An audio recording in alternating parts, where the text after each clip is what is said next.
Today we stand in front of Lincoln Memorial. It is a monument to the great promise of liberty.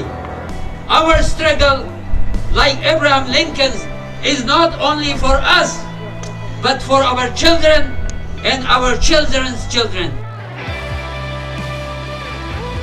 My father may be free today, partially, but my father is not free until every single Uyghur is released from the Chinese concentration camp.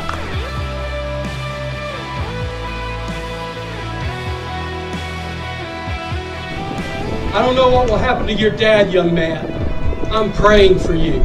I want your father to be released. I think it's awesome that you stand here as his son and you say, release my dad. We will continue to shed the light on these abuses, expose the truth, and fight to hold the Chinese Communist Party accountable for their crimes. These crimes against humanity cannot stand, and the atrocities against the Uyghur people must be exposed to the entire international community, and we must hold the Chinese government accountable. What is happening in Xinjiang is a genocide. I want to be very clear about that. I look at the many of you standing here today, and I know that we will not be silenced. We will keep talking about what China is doing.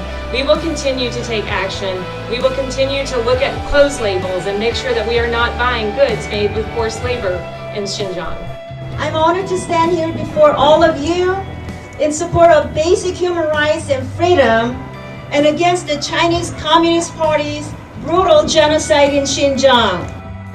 Today, the deliberate and systematic destruction of the culture, language, religion, and way of life of Uyghurs by the Chinese Communist Party is the greatest human rights crisis of our time.